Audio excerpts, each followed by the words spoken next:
안녕하세요. 너무 오랜만이죠. 일단 제가 이것 때문에 멘탈이 좀 터지기도 했고, 그 다음에 개인적으로 이번 주, 지난주에서 컨디션이 너무 안 좋았어요. 그래서 영상을 낼 수 있는 뭔가 여유가 없었는데, 다시 이번 주부터 열심히 올려보도록 하겠습니다. 못해도 짬짬이라도 준비를 해서, 일주일에 하나는 반드시 올릴게요. 이게 제가 편집을 할 줄 알면 이제 부분 찍어놨다가 붙여서 하면 될 텐데 제가 아직 편집을 할 줄 모릅니다. 그래서 이거 뭐 단순하게 영상을 이어붙이는 것도 할 줄 몰라서 아직 원테이크로 찍고 있거든요. 그렇다 보니 영상이 너무 루즈해지는 감도 있고 이런저런 고민이 많은데 일단은 이렇게 진행을 해야 될 것 같습니다. 결론부터 말씀을 드리면 이거 블로그로 많이 엄청 물어보셨거든요. 다 돌려받았어요. 전액 받았습니다. 그 과정에 대해서 이제 말씀을 드리려고 해요. 일단 저 먼저 정리를 좀 하면 이렇습니다. 첫 번째, 반드시 안전거래 하시고 택배로 거래하시는 경우 직거래가 제일 좋긴 하죠. 물론 직거래도 사기가 있다고 하긴 하던데 뭐 택배만 하겠습니까? 그쵸? 두 번째, 편의점 택배 하지 마시고요. 우체국 이용하세요. 이유는 뒤에 보시면 나옵니다. 요렇게 두 가지. 그 다음 마지막 결정 제일 중요한 거. 시세보다 너무 싸면 의심해 봐야 됩니다. 요거까지 염두에 두시면서 진행할게요. 자, 때는 바야흐로 10월 9일 금요일입니다. 한글날이죠. 제가 지금 보고 있는 아이패드 외에 영상 시청용, 그러니까 인강용 태블릿을 하나 더 사기 위해서 중고나라에 키워드를 걸어놨었어요. 물론 지금은 디클탭을 쓰고 있습니다. 디클탭 액티브 10.1 요거 쓰고 있거든요. 일주일 써봤는데 아주 만족스럽습니다. 일단 이게 이거는 나중에 따로 말씀을 드릴게요. 그래서 중고나라에 키워드를 걸어놓고 S6를 올렸는데 올라온 것 중에 이게 올라온 거예요. 겔탭 X6 5G 모델의 128기가인데 이 가격이라는 거죠. 혹하죠. 근데 이런 거 보통 사기일 가능성이 높으니까 시세보다 처음에 말씀드렸잖아요. 시세보다 너무 싸면 의심을 해봐야 한다. 요게 첫 번째 교훈입니다. 자, 택포를 해주겠답니다. 근데 제가 지금 쓰고 있는 이 아이패드도 중고나라에서 구매했거든요. 미개봉 한 시세보다 거의 20만 원 가까이 싸게, 미개봉인데 시세보다 20만 원 가까이 싸게 주고 산 건데 잘 됩니다. 거의 1년 썼는데 아무 이상이 없어요. 너무 잘 쓰고 있어요. 그래서 저는 중고나라 거래에 대한 신뢰가 좀 있었습니다. 아이패드도 사봤으니까 택배로. 근데 그래서 그때 썼던 방법이 이거였어요. 동영상 하나 찍어달라. 시계 나오기.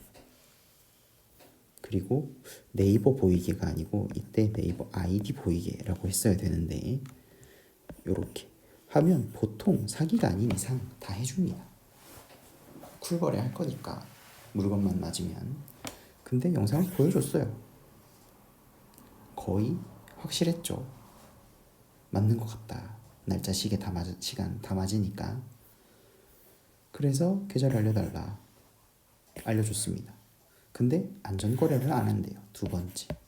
웬만하면 안전거래 하십시오. 뭐 수수료 얼마 안 되잖아요. 수수료 부담 조금 하면 되니까. 자, 그러면서 본인이 이제까지 거래했던 내역을 줬는데 19년도였어요. 전부 다 19년도였고 이 사람이 살고 있는 것으로 추정되는 본인의 주소도 있었습니다. 그리고 지금 연락하고 있는 번호가 아닌 다른 번호도 있었어요. 요거 말씀드리는 이유는 뭔가 자료를 주면 항상 꼼꼼하게 살펴보셔야 됩니다. 갖고 있어서 혹시나 신고를 하더라도 좀 더 찾기가 용이했을 거라고 생각합니다. 저는 보통 3개월 걸린다고 하던데 아마 이런 내용들 때문에 그것보다 덜 걸렸을 것 같아요. 저는 만약에 신고를 했다고 하더라도 거래 내역을 알려줬어요. 그래서 근데도 의심스럽잖아요. 그래서 시간을 약간 딜레이 시켰습니다. 그리고 네이버 검색해보고요. 더치트 검색해보고 구글링 해봤어요. 아이디 가지고 요 사람의 네이버 아이디를 가지고 그리고 플러스 이때 판매액을 캡처 다 했습니다. 요거 필요합니다. 그래야 수사가 조사 이제 자료 제출을 할 때 좀 더 수월해요. 문자만 가지고 문자랑 거래 내역만 가지고 하기보다는 판매액을 반드시 캡처해 두셔야 됩니다. 미리 하세요. 미리. 자, 발송은 우체국이랑 대한통운 이용한답니다. 월화 사이에 발송이 된대요. 왜냐? 이날 금요일이고 한글날이었으니까. 근데 그래서 물어봤어요. 직거래는 어디서 하냐? 순천에서 한다. 서울 경기면 제가 뭐 누구 지인한테 부탁해가지고 좀 나가달라라고 얘기를 했을 텐데 여기는 있을 리가 없잖아요. 제가 지인이 주말이니까 바로 발송이 안 되고 송장까지 확인을 했으면 한다고 부탁을 드렸습니다. 근데 기다릴 수가 없어서 불안하기도 하고 월요일까지 판매가 안 되면 그때 구매를 하겠다. 대한통운도 상관없으면 오늘 저녁이나 내일 송장을 보내드리겠다. 라고 해서 오케이 했죠. 이때 대한통운은 편의점 택배입니다. 자, 그렇게 해주시면 감사하겠다 라고 하고 돈을 보냈어요. 성함 알려달라 보냈죠. 오늘은 밤 10시, 내일은 오전 11시 였던 거. 이것도 나중에 알고 보니 밤 11시였어요. 그래서 빠르게 밤늦게라도 좋으니, 왜냐면 편의점인 걸 알았으니까 주말에 대한통운이 할 리가 없잖아요. 그래서 이거를 요청을 하려고 했는데 좀 과한 것 같아서 걷었습니다. 약간 압박을 준 거죠. 내가 좀 중고 거래에 철저한 사람이다라는 걸, 사기치지 말라라는 거를 은근히 압박을 준 건데 실제로는 그렇지가 않았네요. 보시오. 자, 9시 얘기했는데 10시에 송장을 문자가 안 오는 거예요. 연락을 했는데 안 되나? 내일 된다. 이게 계속 9일입니다. 지금 10월 9일. 근데 그래서 몇 시냐고 물어볼라 했는데 또 연락이 안 돼서 전화를 잘못 눌렀어요. 이때 연락이 계속 안 돼가지고 그래서 저녁 11시에 될 것 같다. 일단 알겠다. 안 보내줘요. 뭐지? 오만 생각이 들겠죠. 그리고 이제 다음 날이 되었습니다. 아침이 되었어요. 일단 뭐 영상까지 보내줬으니까 캡처도 다 해놨고 내일까지는 기다려보겠다. 저도 조치를 취해야 될 것 같다. 신고하겠다는 거죠. 자, 어제 퇴근을 하고 택배를 보냈답니다. 11일이라. 술 약속이 있어서 급하게 준비하고 나간다고 못 보내드렸다. 아니, 자 여기서 술 약속이 있어서 급하게 준비하고 나간다고 보내드렸대요. 요거 잘 기억해 두세요. 요 부분. 집에 가서 사진을 보내주겠다 라고 했죠. 자, 지금 11일입니다. 그럼 어제 퇴근하고 택배를 보냈다고 했어요. 그러면 이 사람은 나한테 10일에 보낸 거잖아요. 근데 그리고 송장을 11일에 줬죠. 그래서 연락을 하고 오늘 저녁에 보내주시고 저녁 9시에는 가능하다. 챙겨달라. 받았습니다. 송장 사진. 자, 늦어서 죄송하다. 뭐 기타 등등. 일요일이니까 월요일에 픽업되면 조회를 해보겠다. 왜냐면 뭐 주말에는 택배가 안 하니까. 월요일이 됐습니다. 오후에요. 7시죠. 6시 되면 6시나 6시 반이 되면 아무리 늦어도 7시 반에는 조회가 됩니다. 수거하시는 분들이 바코드 찍으면 전산에 바로 떠요. 안 뜹니다. 그래서 다시 해달라. 연락이 없네요. 다시 보냈어요.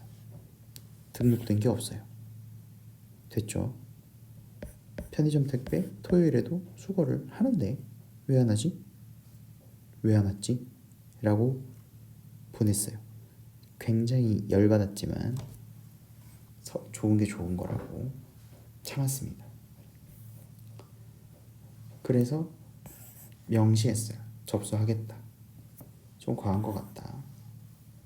이렇게 보내달라. 보냈습니다. 요 시간이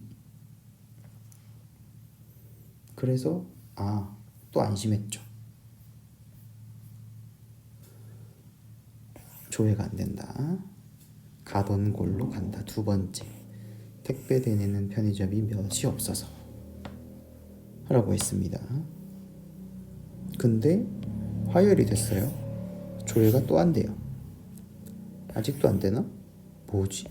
이분도 의아한 거죠. 한 척 하는 건지 진짜로 의아한 건지 알아봐 달라. 배터리가 없다. 정확한 지점 이름은 모른다. 뭐 하자는 거지? 열받았어요. 이때부터 진짜 열받았습니다. 위치는 대충 알지 않냐? 지도를 캡처해 달라. 이게 문제가 아니고 이때 제가 진짜 멍청했어요. 이때 그냥 택배 요금 결제 내역 보내달라 하면 되죠. 여러분들도 요거 잘 활용하시길 바랍니다. 송장 말고 결제 내역 찍어서 보여달라고 해야 돼요. 영수증 미리 말씀하시는 게 좋을 겁니다. 뭐 우체국은 카톡으로 보내주고 뭐 편의점일 경우에는 뽑아줄 수 있으니까. 자, 그러면서 대한통운 고객센터에 전화했어요. 바로 뜬대요. 어차피 이 시간이지만 전화를 받을 테니까. 그랬더니 요렇게 보내줍니다. 한 2군데 더 있어요. 5군데를 보내줘요. 5군데 중에 하나일 거래요. 술자리 가지다가 간 거라 기억이 안 난다. 근데 앞에 거랑 말이 좀 다르죠? 아까 앞에서는 뭐라 그랬냐면 술 약속이 있어서 급하게 준비하고 나가느라 택배는 보냈는데 못 보냈다 그랬는데, 송장을 못 보냈다 그랬는데, 지금은 가다가 갔다. 가는 곳으로 간다고 했는데 위치를 모른다. 아까 앞에서 갔는 데만 간다고 했었거든요. 자, 10일도 술 약속이 있어서 갔다. 그래서 막 가다가 보냈다. 기억이 안 난다. 알 수가 없습니다. 자, 전화를 했어요. 제가 했습니다. 전화를 2군데는 픽업했고 3군데는 부재 중이고 문의할 거다. GS25 택배 본사에 얘기해서. 그리고 이때 생각이 났어요. 결제 내역이. 근데 계속 연락이 없습니다. 뭐 조사해보면 알겠지 라고 또 얘기했어요. 이 사람의 특징은 이런 워딩을 해야 그제서야 연락이 온다는 겁니다. 현금으로 했답니다.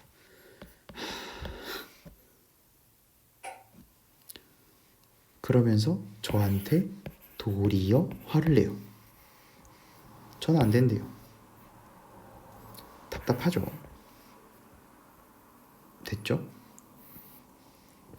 근데 이거를 이 멘트를 보고 열받아서 진짜 열받아서 아이 참 이거 왜 이래. 자 이렇게 보냈습니다. 계속 연락도 안 되고 한 거 다 니고 물건 발송에 과실이 있는 것도 아니고 내가 만약 기다렸어야 했냐. 더 기다렸는데 안 오면 그때 어떻게 할 거냐. 네가 할 일이지 내가 할 일은 아닌데 확인은 제가 다 했습니다. 편의점 전화하고요. 대한통운 본사 전화하고요. 송장조회 계속 제가 했어요. 이렇게 약간 기분 확 상했다는 걸로 얘기를 했고 다시 답장이 왔는데 뭐 구구절절 옛날에도 뭐 편의점으로 보냈는데 뭐 안 해가지고 편의점으로 보냈었는데 도난을 당해서 우체국으로만 보낸다 뭐 이런 식으로 뭔가 해명을 했습니다. 본인이. 그리고 여기 보세요. 술자리를 가지다가 보냈는데 12시가 넘으면 11일이다. 그래서 11일로 떴다. 송장이 본인은 10일을 보냈다고 했는데 실제 송장 사진을 보면 11일이라고 나와 있거든요. 그래서 현금으로 항상 현금으로 결제한다. 뭐 내 사비 보태서 안 되면 처리를 하겠다. 환불해 주겠다는 거죠. 여기까지도 믿었어요. 화는 났지만 뭐 환불 얘기도 본인이 먼저 했고 연락도 잘 되고 하니까. 근데 자 대망의 파이널입니다. 점포 확인을 해야 되는데 요거 관련해서 말씀을 드릴게요. GS 편의점 GS25 여기 편의점 택배 고객센터 전화 진짜 엄청 안 받습니다. 저 한 30통 했어요. 계속 통화 중이에요. 하지 마시고 GS25 택배 고객센터 말고 GS25 본사로 전화를 하셔서 민원 접수를 하세요. 택배사에 이런 얘기를 확인을 해 달라라고. 그러면 본인들이 공문으로 접수를 한답니다. 그 말인즉슨 처리 내역이 뜬다는 거겠죠. 택배는 위탁 이제 자회사였는지 뭐 계열사였는지 모르겠지만 GS25에서 GS25 택배 회사에 위탁을 하는 거기 때문에 고객센터가 달라요. 여기는 전화 진짜 안 받아요. 이쪽으로 하세요. 이쪽으로 해서 상담원 연결해가지고 택배 쪽에 문의를 해달라고 말씀을 하시면 됩니다. 본사 확인을 했어요. 아까 10일에서 11일 넘어가는 때 송장 접수했다고 했잖아요. 근데 시간 보실래요? 시간 11일 20시 14분. 뭐지? 첫 번째 시간 다르죠? 그 다음 이게 대박이었는데 편의점 택배 가면 무게 재고 송장 포스기에서 뽑아서 카운터로 가잖아요. 왜? 요금 결제해야 되니까. 근데 결제를 안 했대요. 송장만 받아서 보여주고 결제를 안 한 거죠. 저한테. 그러니까 송장 받고 카운터에 요금 결제는 안 하고 고로 물건 안 맡겼고 송장 보여주기만 한 거예요. 이 사람은. 확인했어요. 다시 본사에서 결제를 다시 안 했다고 확인했어요. CCTV 유효기간 있을 거고 오늘 안으로 돌려달라고 했습니다. 그래서 이런 경우에는 뭐 어떻게 하겠다 하고 10만 원 먼저 돌려줬는데 입금 확인했고. 근데 이게 또 또 나머지 돈 이만큼이 남았잖아요. 근데 주말이라고 해놓고 연락이 없습니다. 없어요. 그리고 또 경고했습니다.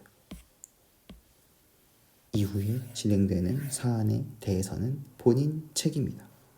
근데 그때 바로 연락 오죠.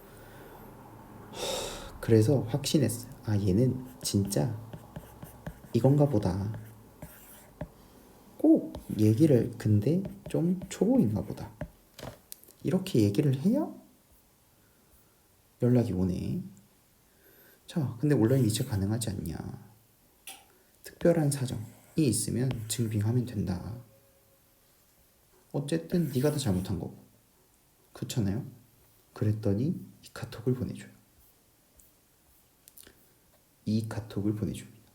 친구가 물건을 들고 날랐대요. 근데 여기서 또 웃기죠? 본인은 자기가 보냈다고 해놓고 갑자기 얘는 뭐지? 이런 느낌. 뭐 이렇답니다. 근데 저한테 미리 얘기한 거 아니었고 본인 월급날이 20일이라서 20일날 준대요. 근데 그래서 뭐 원래 얘기한 날짜대로 했는데 친구가 그 친구분이 저한테 전화 주기로 했거든요. 전화도 안 왔어요. 그래서 진짜 열받아서 이렇게 얘기했습니다. 오전에 보냈고 오후에 확인했어요. 결론 돈은 다 받았는데 연휴 금 토 일 월 화요일까지 진짜 제정신이 아니었습니다. 저는 일에 집중을 할 수가 없었어요. 그래서 거의 다시는 중고거래 못할 것 같습니다. 제 첫 실패예요. 지금까지 꽤 많이 했는데 뭐 책을 산다거나 이런 식으로 꽤 많이 거래를 했다고 생각했는데 이런 식은 처음입니다. 그래서 정리하면 첫 번째, 너무 싼 건 의심해봐야 되고, 두 번째, 영상, 시간 포함된 걸로 확인하시고, 세 번째, 안전거래 하시고, 그 다음에 치트, 더 치트 요것만 조회해봐도 웬만한 건 다 걸린대요. 전화번호, 계좌번호, 그리고 저는 뭐 구글링도 합니다. 그 아이디 가지고. 그럼 이전에 썼던 글들이 검색이 되는 경우들이 있거든요. 구글링으로 네이버 아이디 검색하면 되고. 네 번째, 송장. 와, 저는 이런 경우가 있을 거라고 상상도 못했어요. 일단 첫 번째, 수기 송장 무조건 안 됩니다. 무조건 속일 거예요. 속일 경우가 위험이 너무 많아요. 전자송장 받으시고. 두 번째, 편의점 택배 이용한다. 뭐 우체국이든 어디가 됐건 결제하면 송장 번호 나오고, 그리고 송장 번호 받는 건 이제 위험해요. 이것만 받으면 반드시 결제 내역 보내달라고 하세요. 몇 시, 몇 분에 어디서 결제했는지 확인을 해야 할 겁니다. 이제는 제가 이제 그 GS25 택배죠. 여기 고객센터랑 통화를 했을 때 하신 말씀이 이랬어요. 최근에 송장은 발급받고 결제를 안 하는 비율이 올라가고 있다. 아마 그 택배사에서도 어느 정도 대책을 마련하지 않을까 싶긴 한데 일단 이렇습니다. 이렇게 네 가지 꼭 의심하셔서 확인하시고 중고거래 하셨으면 좋겠고, 어쨌든 돈을 다 돌려받았으니 개인적으로는 참 다행이네요. 힘들었습니다.